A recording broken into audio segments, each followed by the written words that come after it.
En Fase Experimental, con Aarón del Campo.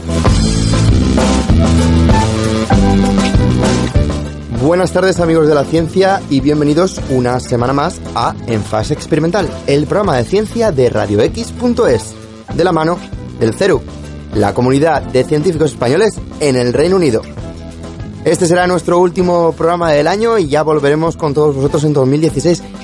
Y tenemos un programa bien cargadito, además, nunca mejor dicho, porque vamos a hablar de energía, de baterías, de sostenibilidad, de todas estas cosas que vamos a hablar con el profesor Gómez Romero y el profesor Peter Hall. Hoy tenemos un invitado español y un invitado inglés que nos hablarán, sobre todo como expertos que son en el tema, de sostenibilidad, de baterías, de todo lo que contaba. Pero antes queríamos comentaros, porque hasta hace poco ha sido la cumbre del clima de París, y por fin parece ser, esperemos que no quede en papel mojado, que ha habido un real acuerdo entre todos los gobernantes del mundo. Os cuento así un poquito por encima cuáles han sido los puntos claves de este histórico, según dicen los firmantes, acuerdo. El acuerdo global alcanzado en la cumbre del clima supone un auténtico paso de gigante para frenar las emisiones de gas de efecto invernadero, ya que la propuesta ha sido aceptada en plenario por todas y cada una de las partes firmantes, en total 196 países. Y esto es la parte histórica, ya que normalmente países como Estados Unidos, China o India, que son los países más contaminantes en el mundo, pues nunca llegaban a firmar ese acuerdo, como pasó en Kioto o como pasó en anteriores ocasiones.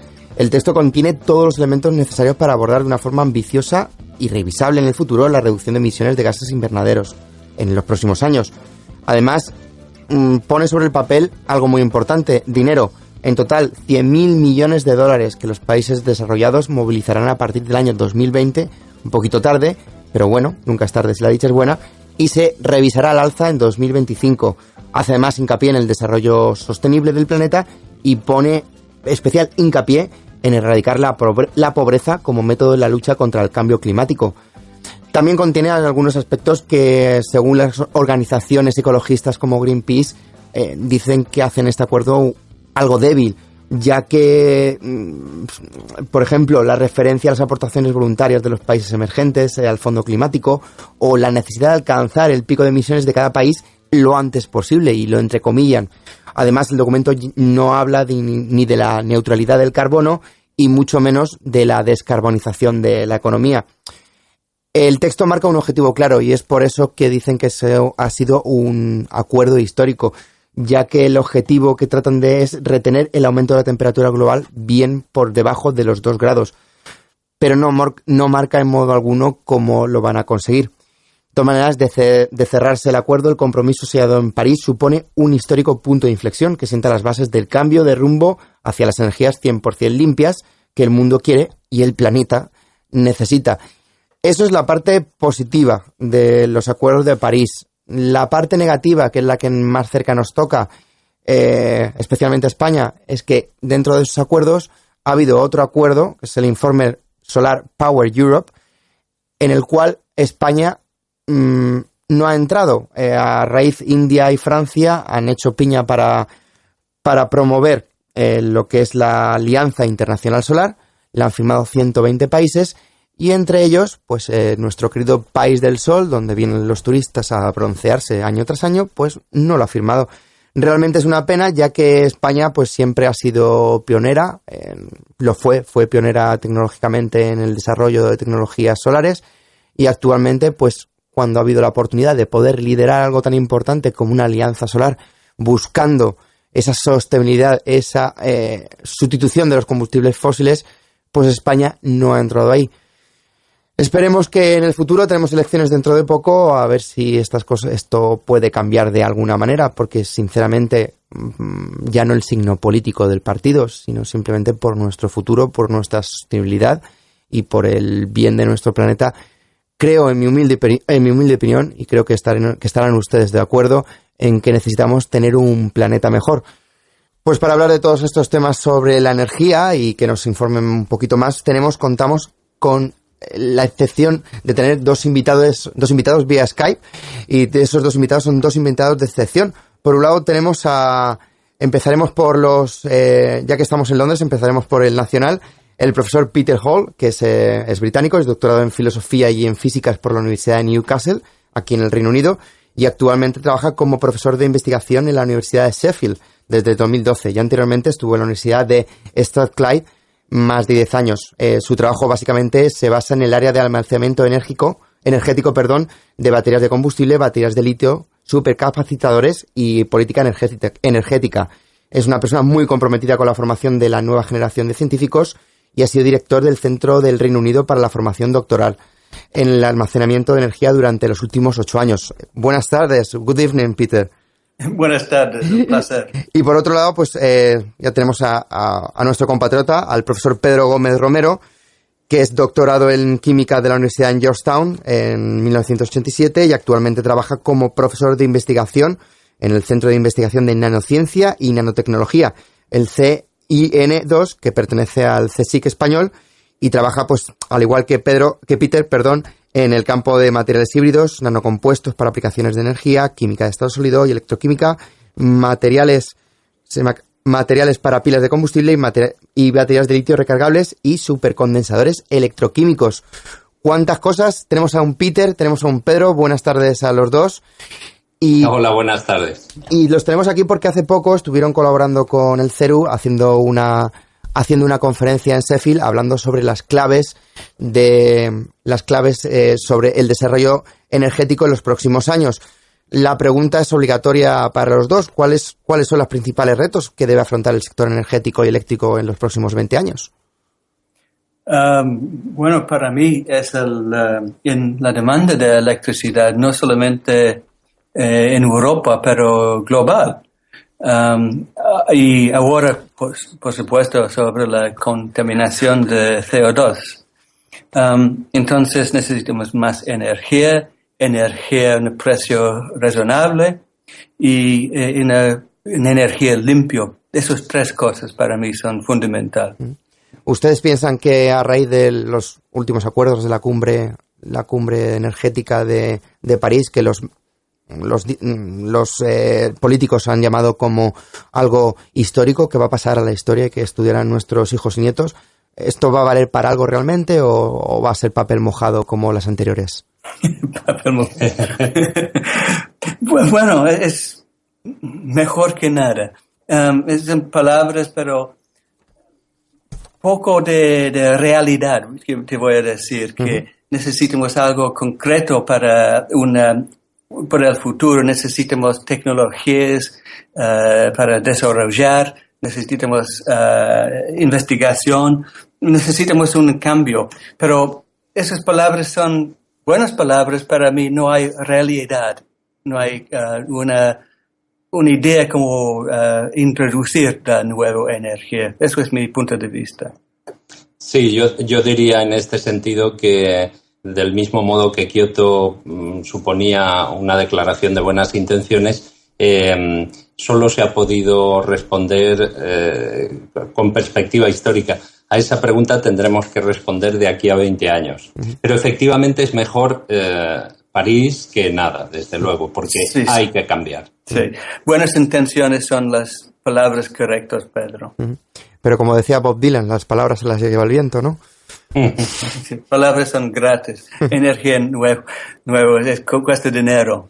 Y es una pregunta a la gente de España, de Gran Bretaña, de Europa, del mundo, si quieren invertir dinero para cambiar el sistema. Porque, sin duda, el futuro más barato es en la combustión de carbón y de gas.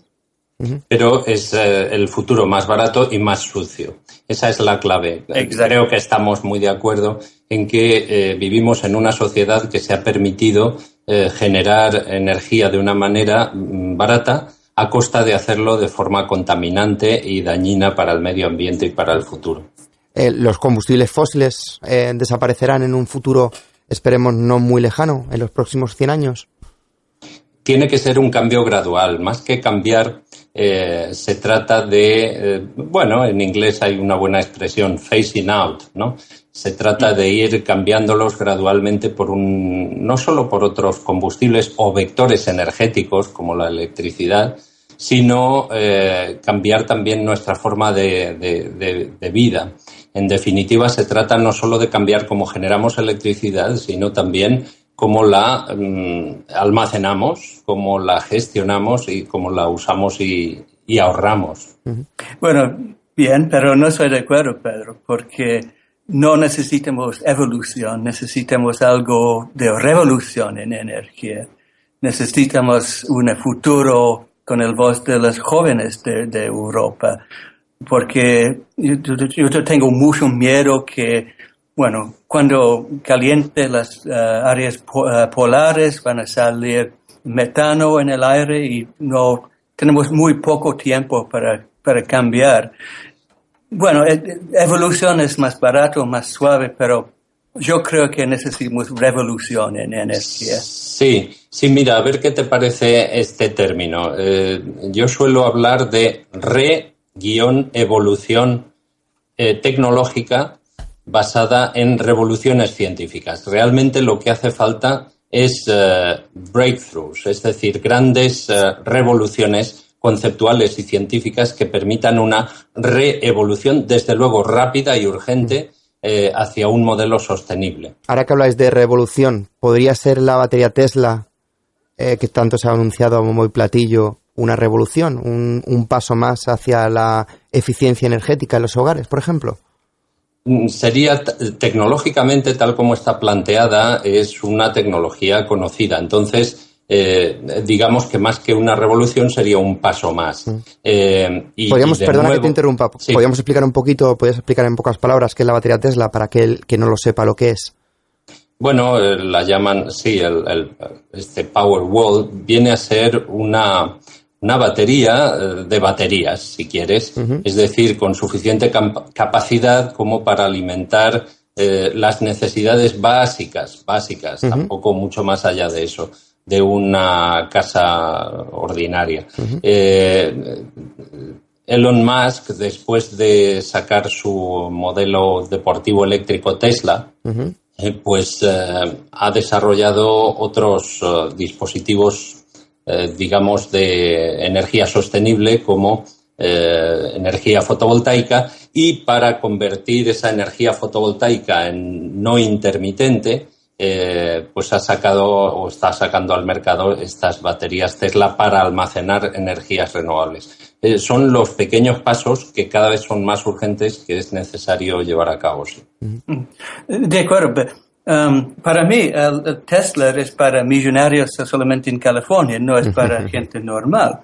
Porque hay, no sé cuál es correcto, pilas o baterías, o cuál de los dos. Hay baterías más seguro, más barato, pero estamos invirtiendo dinero en las cosas de lujos, en vez de invertir dinero en baterías más seguro para la gente. No hay futuro, entonces debemos cambiar la dirección.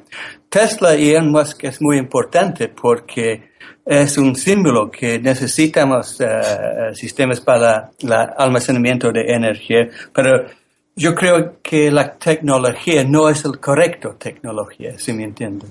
Sí, puede ser. De todas maneras, Peter, déjame que recuerde a nuestros oyentes que en realidad todas las tecnologías, las nuevas tecnologías, tienden a satisfacer las necesidades, quizá no es muy justo, pero en principio de gente más pudiente. Es decir, luz eléctrica seguro que no tuvo todo el mundo al principio. En este caso podría estar ocurriendo lo mismo. De todas maneras, estoy muy de acuerdo con Peter en que hace falta ese cambio muy radical para un sistema de abastecimiento de energía sostenible lo más urgentemente posible, porque se nos acaba el tiempo. Una de esas cosas podría ser el cambio que está experimentando el parque automovilístico mundial. Ya lo vimos con los Toyota Prius, que en su momento pues eran coches, como decíais, coches de lujo. Ahora BMW ha sacado también su modelo totalmente eléctrico, un deportivo realmente alucinante. ¿Vamos a llegar a poder sustituir los coches? Porque, claro, hay mucha gente que dice, es que el coche va a llegar 300 kilómetros y voy a tener que esperar 3 horas a que lo cargue y yo tengo que hacer un viaje. Entonces, esa comodidad, esa inmediatez que vive el mundo, porque vivimos un mundo loco y rápido, ¿van a poder ser realmente los coches eléctricos algo realmente que va a funcionar o no? Sí, yo diría que más que van a poder ser, van a tener que ser. Y como evolución en ese sentido va hacia la electrificación del parque automovilístico, no se ve ahora mismo una alternativa a esa posibilidad. Las pilas de combustible eran una alternativa, pero siguen siendo extremadamente caras y no lo son en realidad ahora mismo.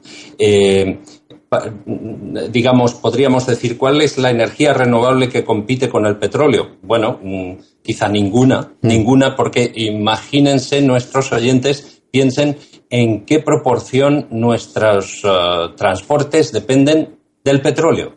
No carbón, no gas natural, del petróleo. Prácticamente el 100% de nuestro transporte depende del petróleo. Desde luego, marítimo, el 100%, aéreo, el 100%, y terrestre, con la mínima excepción de algún tren eléctrico, pues el 90%. Es un cambio gigantesco el que tenemos frente a nosotros. Y empresas gigantescas que hay que hacer frente a ellas, ¿no? Las empresas y países como Arabia Saudí y otros países que suministran el petróleo mundial y que tienen mucho poder. Entonces, quieras que no, ese poder hay que, ¿no?, enfrentarse a él y decir, hasta aquí hemos llegado, necesitamos avanzar como sociedad. Sí. ¿Lo conseguiremos? Sí. Yo estoy seguro de que sí, porque es que no hay alternativa. Quizá esta nueva argumentación podría convencer a nuestros líderes más conservadores. Si no les parece suficiente con el cambio climático, que está cada vez más claro y todos los expertos apuntan a él, si no les parece suficiente con la cada vez más exigua cantidad de petróleo. Se supone que hay mucho petróleo, pero cada vez se busca en sitios más difíciles y más caros. Si no les parece suficiente con esos argumentos, quizá atiendan al argumento de que consumiendo petróleo estamos alimentando a la bestia, que precisamente no parece demasiado amigable con nuestra forma de vida.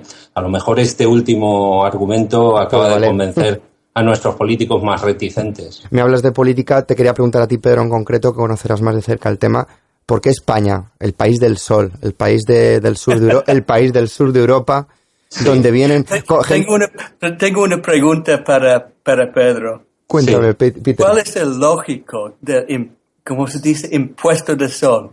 Sí, quería preguntarle justamente eso, Peter. Muchas gracias. No tiene sentido. Explícame, por favor, Pedro, porque, como dices, yo no entiendo, absolutamente no entiendo. Sí, yo no lo entendería. Bueno, en realidad tiene que ver con que esta revolución hacia un modelo sostenible ya está en marcha. Eso lo explica. Lo que ha ocurrido en España es, la verdad, que injustificable. España, las multinacionales españolas, imaginaros ahora cómo está Bengoa, por otros problemas, pero han hecho un cambio tremendo. España ha sido pionera, y lo podemos decir con orgullo, en muchas tecnologías renovables, concretamente en solar de concentración, solar térmica. Entonces, estábamos haciendo una labor colectiva, empresas, investigadores, centros tecnológicos, que creo que era el camino a seguir. Cómo con ese conjunto de actividades científico-tecnológicas, de emprendeduría y de empresa, nuestros, vamos a usar el término que me encanta, anglosajón, nuestros policy makers toman las decisiones erróneas. Es decir, han hecho una política retrógrada, es decir, de tirar hacia atrás, permitiendo prospecciones de petróleo o sondeos en las costas de Canarias. O las catalanas, ¿no? Con el tema absurdo. Y uno de esos ejemplos que nos dice que efectivamente hay algo es llegar a... se ha denominado poner impuesto al sol. No es que sea un impuesto, es simplemente que el autoconsumo de energía fotovoltaica es totalmente penalizado en España ahora mismo. ¿Por qué? Por los legisladores. No, yo no los llamaría... Legisladores es un término bastante digno. Yo los llamaría decretadores, que es lo que han hecho, decretar. A pesar de tener mayoría absoluta en el Parlamento, se dedican a decretar, a hacer decretos que básicamente obligan a alguien que ponga un panel solar en su tejado a conectarse a la red de una manera poco ventajosa. Y si uno dice, bueno, y entonces me puedo simplemente autoabastecer, te penalizan. No es un impuesto, es un penalty. Es tremendamente injusto y solo se justifica cuando quizá tengan razón los medios que empiezan a decir que en España y en otros países europeos y en otras regiones bastante áridas como Australia, California, etcétera, se ha llegado ya a lo que se conoce como paridad de red, grid parity. Es decir, el coste total de instalar fotovoltaica, que va a durar 25 años, empieza a ser inferior a lo que te podría costar la electricidad equivalente conectado a la red. Pues se nos está acabando ya prácticamente el tiempo y se me han quedado 200.000 preguntas en el tintero, porque creo que es, ya como ciudadanos del mundo, creo que es un tema que nos interesa, simplemente por el hecho de ser ciudadanos del mundo. Tenemos que ser responsables con lo que nos rodea. Y quería preguntarlos a los dos, ¿es compatible el ritmo de vida que llevamos con la sostenibilidad del planeta o vamos a llegar a un punto de no retorno? Muy buena pregunta. Peter, ¿empiezas o...? Gracias. Sigue, Pedro, por favor. ¿Sigo? Es una excelente pregunta porque efectivamente en la reunión que hicimos en Sheffield, hicimos una mesa redonda que se titulaba El precio de la sostenibilidad. Y es que efectivamente una sociedad sostenible no es gratis. No me refiero a dinero, que seguramente sería mucho más barata que el ritmo que llevamos, sino que tenemos que pagar un precio. Yo suelo poner un ejemplo que me parece especialmente adecuado. El precio que yo querría pagar no es no poder ducharme con agua caliente. Bueno, quizá días alternos, ¿vale? Pero sí que hay en nuestra sociedad de sobreconsumo precios muy baratos, muy fáciles, como por ejemplo, permíteme este ejemplo facilón, como por ejemplo comer uvas en marzo. Cuando yo era un niño, las uvas se comían en septiembre, octubre, porque era otoño la temporada. Y ahora, como la energía es tan barata, resulta que mis amigos chilenos tienen su otoño cuando es nuestra primavera y traemos uvas de Chile. Y los mercados nos inducen, nos llevan a consumir más y más porque la energía es barata. Bueno, no. Vamos a empezar por tener claro que al menos algún precio vamos a tener que pagar. Ojalá sea solo dejar de comer uvas en marzo. Sí, pero estoy de acuerdo, pero puedo imaginar en el futuro, porque la energía debe ser gratis. El sol es gratis, el viento es gratis. Entonces, yo puedo imaginar un futuro cuando la energía no tiene valor, es como se dice, gratis otra vez. Uh-huh. Puedo imaginar las consecuencias de eso, cuando gente tiene coches de baterías y la energía es gratis, entonces el aire va a llenar de aviones, los caminos van a llenar de autos y todo el mundo tiene energía gratis. Entonces es una posibilidad por el futuro y debemos pensar sobre las consecuencias. Energía renovable, cuando hemos pagado por la infraestructura, no hay que pagar por el combustible. Uh-huh. Entonces, yo puedo imaginar un futuro cuando energía es casi nada. Pero las consecuencias de eso son increíbles. Debemos pensar sobre esa posibilidad en el futuro. Qué gran comercial, ¿no? Ese que consiguió vender el sol. Sí. O vender el aire. Vender el aire también. Profesores, Peter y Pedro. Pedro y Peter. Profesor Pedro Gómez Romero, doctor en química. Y profesor Peter Hall, doctor en filosofía y en física por la Universidad de Newcastle. Muchísimas gracias. Ha sido un auténtico placer contar con ustedes en la sintonía de Radio X, aquí en Fase Experimental. Como les digo, me he dejado muchísimas preguntas en el tintero. Tengo la batería a tope de energía, pero no nos queda más tiempo. Y les agradezco mucho su participación y espero volver a contar con ustedes y que me cuenten cosas tan interesantes y tan necesarias como es hablar de energía y de futuro sostenible. Claro que sí, ha sido un verdadero placer para nosotros poder compartir este rato con sus oyentes. Claro que sí. Muchas gracias a usted. Un placer igual y una salud a los científicos de España.